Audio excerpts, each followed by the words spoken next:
PICRA for Studies and Development, PICRA SD, is an independent, nonpartisan Sudanese research center and policy organization dedicated to advancing peace, progress, and knowledge, promoting democratic transformation, and supporting sustainable development in Sudan and the wider region. Sudanese Dialogues is the signature podcast from PICRA SD, brings you in-depth analysis and sharp insight into Sudan's latest developments and unfolding dynamics. Welcome to a brand new episode of Sudanese Dialogues. Let's dive in. The new Sudanese Peace Plan. What makes it different? Okay, so since April 2023, Sudan has been trapped in a just devastating conflict. But now there is a new peace plan, one written by Sudanese people that claims it has finally diagnosed the problem correctly. So what on earth makes this plan so different? And could its really stark logic actually work where so many others have failed? You know, it's a question that just haunts international diplomacy, right? We see the ceasefires announced, the handshakes for the cameras, and then, almost inevitably, the fighting starts up again, a lot of times even worse than before. Why does this cycle just keep repeating itself? Well, in the case of Sudan, the answer is a pretty tough one. And that is the really provocative idea at the heart of this new plan. The argument is that for the RSF militia, peace talks were never about actually ending the conflict. No. For them, they were a strategic weapon, something they systematically used to advance their own military campaign. So to really get this, we've got to look at how this conflict changed over time. It wasn't just a simple battle between two armies. It became what this calls a system of structural violence, where the RSF militia used the very process of peace to wage war. Now, what's so fascinating here is how this slide just lays out the pattern step by step. So you look at the Jeddah platform. The RSF used truces, which were supposed to be for humanitarian aid, as a window to seize civilian homes and infrastructure in Khartoum. Then, even though the Jeddah Declaration demanded they leave, they just refused. And get this, during the Geneva talks in August 2024, while all the diplomats were sitting in Switzerland, their forces on the ground were actually escalating their attacks.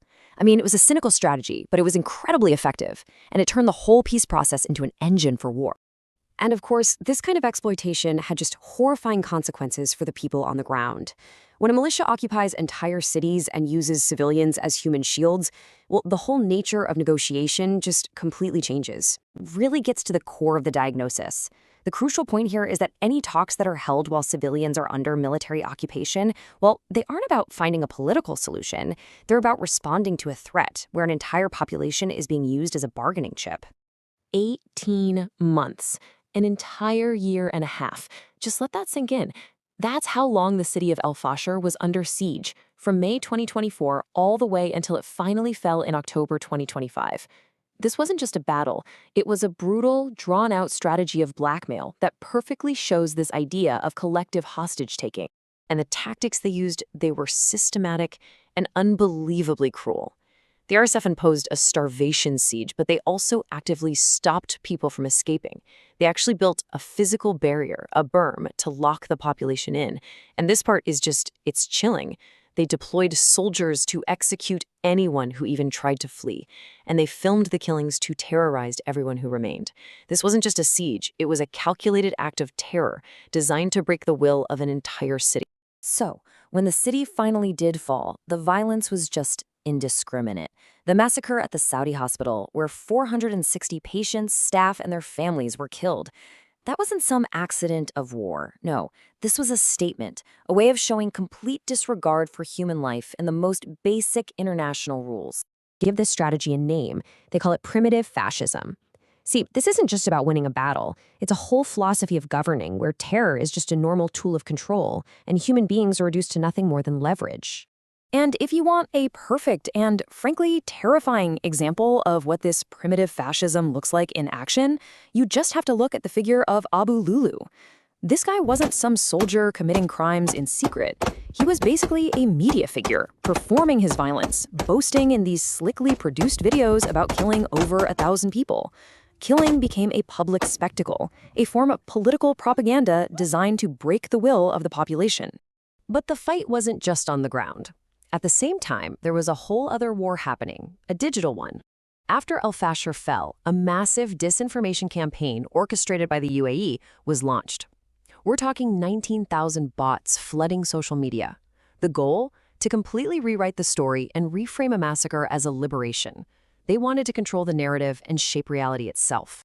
And this whole digital war, it connects directly to a pretty heady political concept called hegemony, which is described by the philosopher Antonio Gramsci. It's about more than just military power. It's about ideological control. It's about making a false story so widespread that it just becomes the accepted truth. You don't just occupy a city, you occupy the public consciousness. Okay, so after that incredibly grim diagnosis of violence, terror, and disinformation, what's the solution? Where do you even begin?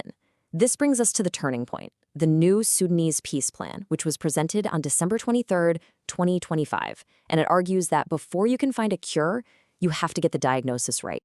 And this slide right here is absolutely key. See, in the past, everyone treated this conflict like a political dispute, two sides fighting for power. This new diagnosis, it throws that idea out the window.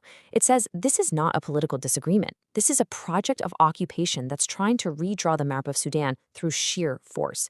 And that changes everything about how you look for a solution. And the logic here, it's actually grounded in some pretty serious political philosophy, specifically from John Rawls's theory of justice. Basically, you can't sign a fair contract or a peace deal if there's a gun to your head. It's that simple. The threat, the coercion, it has to be removed before any real political discussion can even start. All right, so if that's the diagnosis, what's the prescription? Well, the real power of this plan isn't just in its goals, but in its very strict, very logical sequence. The order you do things in is everything. So here they are, the 4 steps. Step 1, and this is the big one, the non-negotiable part. Get the militias out of the cities. End the hostage situation, period.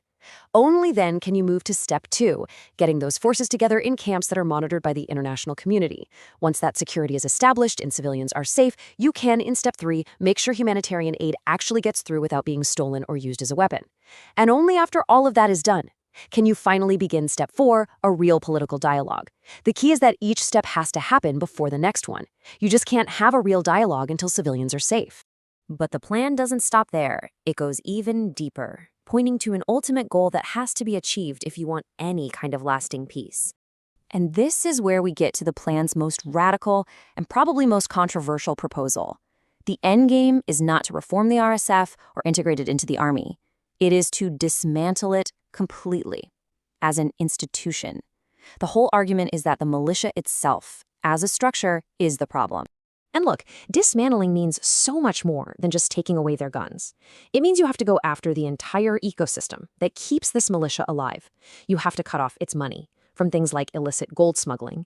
You have to block the weapons coming in from across the border, and you have to counter the political and media machine that gives it any legitimacy. Now, that's a really powerful and, a deeply controversial comparison here. It argues that an organization built on this kind of fascist ideology, like Boko Haram or the Nazi SS, well, it can't be fixed. Its very nature is the opposite of a peaceful civil state. And because of that, it can't be integrated. It has to be dissolved. And this quote just perfectly sums up the entire argument. Any so-called peace process that allows this hostage situation to continue isn't a peace process at all. It's just setting the stage for the next phase of the war, even if you call it peace.